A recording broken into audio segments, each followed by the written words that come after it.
It's time for another Dice Tower review with the Chief, Bart Brunsheen.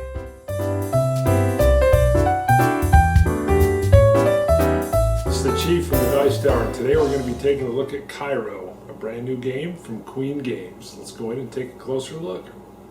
Okay, here we are looking at the market area for Kairo. And this little area that kind of has the purple in it, can't quite tell, but you can see it's a distinct area, is known as the restaurant area. I have it pre-set up. This is a pre-set up for a two-player game. I just finished playing with my wife. And the key thing to note is, I'm going to zoom in, you will see that the spaces have these white little triangle or white little rectangle areas inside. And those will end up corresponding exactly to these cards here. And that will be key for gameplay later. Alright, in the game, can handle up to 4 players. Each player will have a different symbol. Little snake. It also corresponds with a different shape. And here's what you'll be doing on your turn. Much like Ticket to Ride, you can only do 3 things on your turn. One of 3 things, and you must do at least one. The simplest is move a customer to the closest stall of its color. If you move to a customer to a stall that is not yours, the individual will get, in this case, 1 coin, and I would get 1 coin. And that's it. So you move 1 customer. When he gets there, you swap him out with a customer that's off the board. All this simply does is allow you to keep varying where these individual customers are going to show up on the map. So it's a random placement because whoever goes next that moves a customer to a stall is going to end up putting white in his place and moving that customer off. So you can kind of see how that works. One of the other things you can do, very much like Ticket to Ride, is select cards that you're going to be keeping in your hand, secret from other players. Now these aren't like the secret tickets, these are more like the colored cards that allow you to lay down trains. You can either take, from the blind deck, you may take 2 of them, or you may take 2 that are visible. You won't refill, so if I took this, it would just go into my hand. I would not refill it, so I could then take another one from here, or I could take a blind one, or this is when you could take a barker. I could even take 2 barkers. There's no limit on the number of barkers you can have. And I feel a little weird saying barker 5 times, so I apologize. And these cards are very particular. You can see the shaded area right here. All right, the white area displayed at the bottom is the restaurant, just so you know what that is. And these zones match the rectangles that are on the main board. But this card, if I play it on a future turn, I can only play or expand an area in that zone. So you're looking at the zones on these cards that you can mess with. All right, so that's simple. So I can move a customer, I could draw cards, or the other thing you can do is you can expand your stalls, or you can place new stalls in, or you can move block stalls.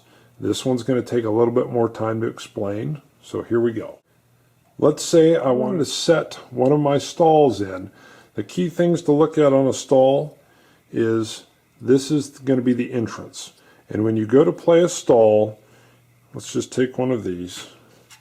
The first thing I have to do is play a card out, and it's going to dictate where that stall must go. Now a stall cannot go into an area that already has a stall of that color, and I'm pointing at this stall right here. Green would not be able to go in there because there's already a green one present. So let's say I wanted to put the white one in there. I would play this card, dictates the area. When I come in to play this stall, it has to go diagonally. It cannot be orthogonal next to this. So if I wanted to play this in, I could do it like so. That would be a legal move. I must have an open zone for my entrance, and I cannot be directly adjacent like so. This would be an illegal move. This would be illegal because my entrance, which is, it's okay that it sticks into another zone, but it can't share the same entry area of another stall. So maybe I want to do something along these lines and just put it up here, and that would be a legal play. Wouldn't cost me anything, and that's just my turn and there it sits. I want to expand a stall. We're going to use the same card just to keep things simple. So I can expand an area, in this case, the yellow one.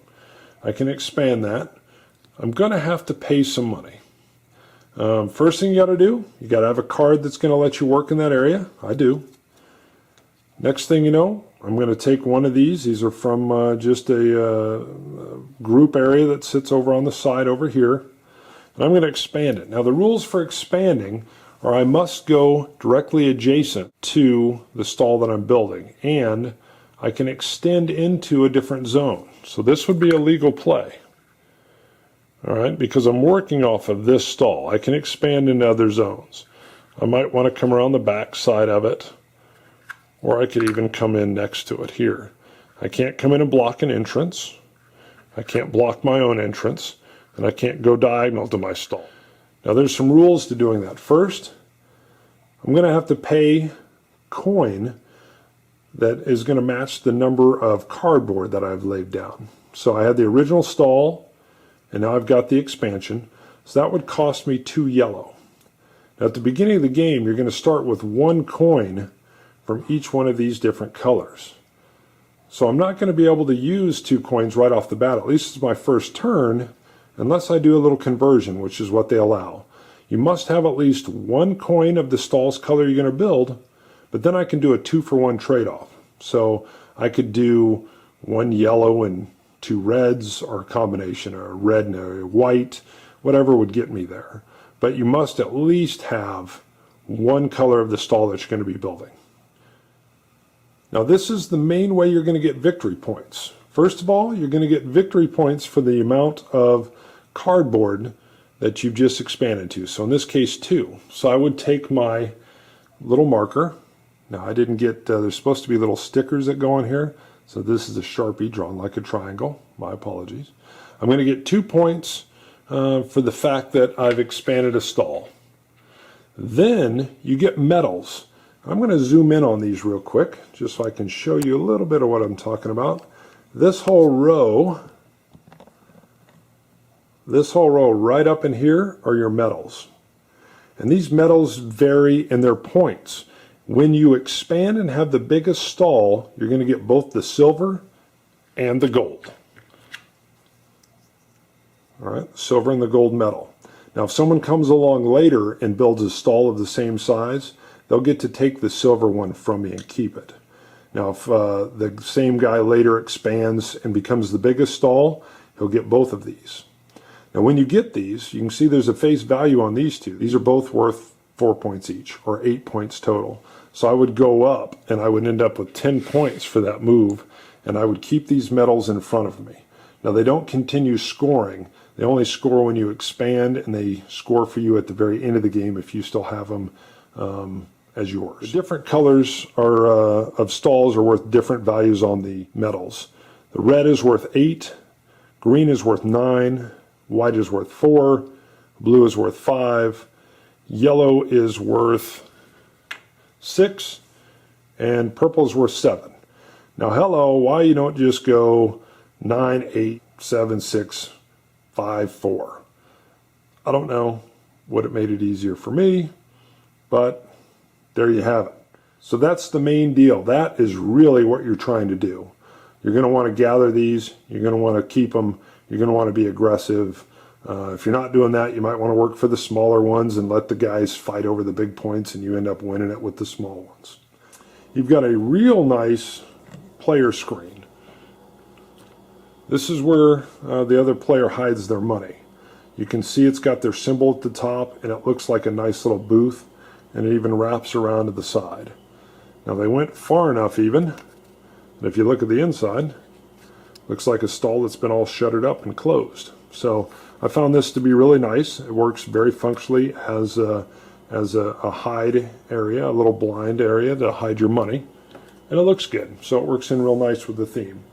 The artwork on the board is very nice. You've got some little areas here that kind of give you a little bit of a 3D feel.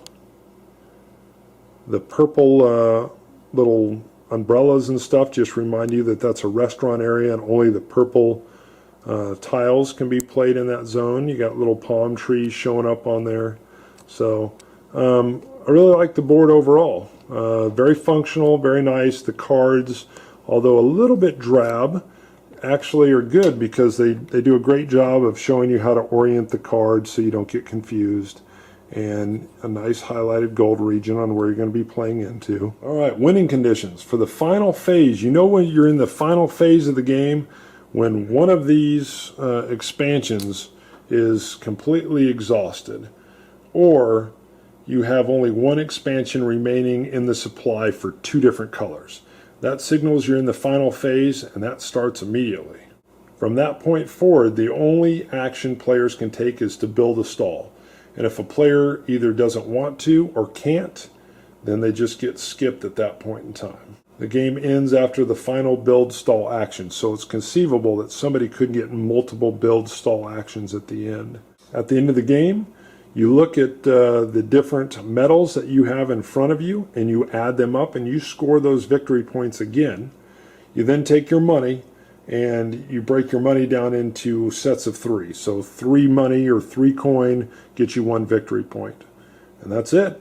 So you've got your progressive points going around the board as you go, and then that final phase, and then you're done. All right, Kairo. Very fast 45-minute game from Kimo Sorsamo.